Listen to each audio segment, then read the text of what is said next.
Hey y'all, iRix Guy here, and I've been filming and editing in 4K since some of the first 4K camcorders hit the market. And what I want to do within this video, because a lot of you have asked me, hey man, what's the best 4K camera? What's the best computer for editing 4K video? Well, here's my answer. And this is current as of February of 2019. Technology is constantly changing, so I want to throw that out there that this is current as of February 2019. So to kind of step back, I've been filming in 4K since some of the first decent quality 4K camcorders hit the market. Now, learning from the equipment that I used, not just the cameras, but the camera lenses, and then also the camcorder versus interchangeable lens camera. Which type of computer do I want to use to edit, and why? So it's been a lot of self-research. So in the beginning, I was using a high-quality 4K Sony camcorder. Great. It was the AX FDR AX 100. You can expand this video's description and check the link there to find all of this equipment that I'm talking about. But it was a really good camcorder at the time.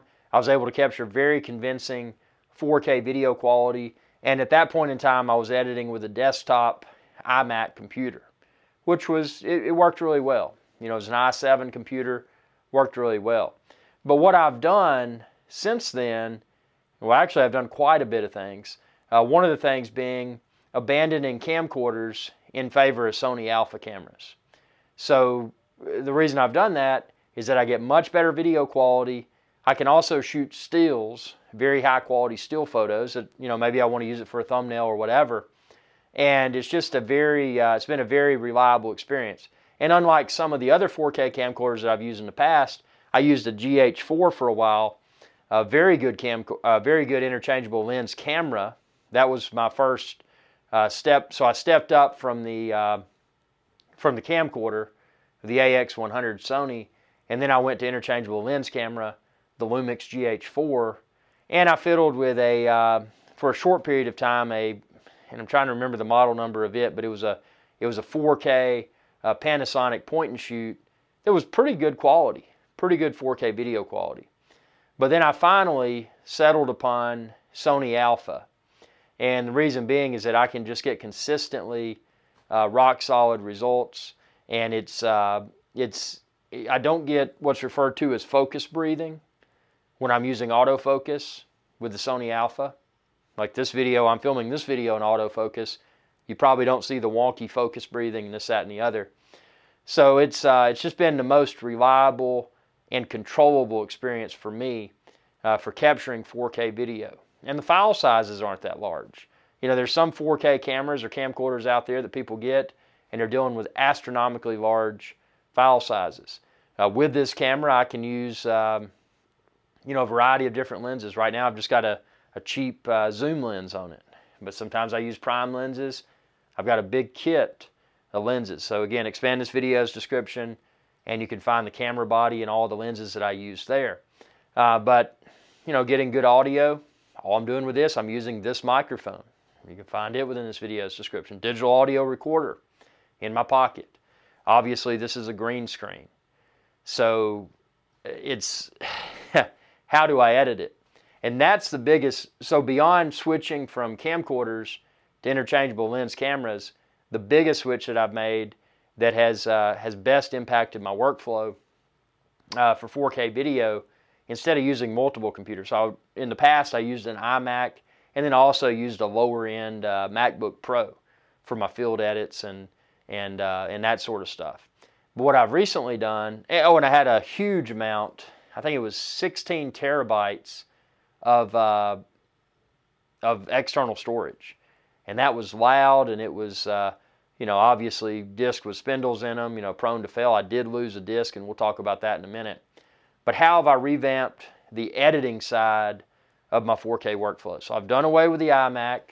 I've done away with the big external hard drive arrays, because I had two. One was the 8 gigs was to store my data, and then the other 8 for a total of 16, not gigs, but terabytes.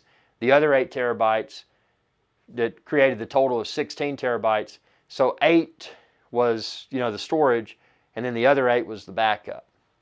So, I wanted to make sure I didn't lose my video. But what I've done since then, and this took many months to upload, but I switched to a cloud-based backup. So it's all my video now is backed up on the internet. It's backed up on and you can find a link within this video's description, Backblaze. I found it was very affordable. Again, it took forever because of my internet connection speed, but once it was finally backed up, now my data just constantly continues to back up as I create new videos, and it's sending them up to the cloud, to the internet for retention. So that's been a huge improvement. So now I don't have all of these mechanical disks. I still have mechanical disk, but I've only got 12 terabytes of disk. So 12 versus 16 terabytes. So that's a lot more palatable. Now, some other things I did. Again, I mentioned I did away with the iMac, and now I only run one Mac. I run a MacBook Pro i9, and with that iMac, I have an eGPU, external GPU attached to it.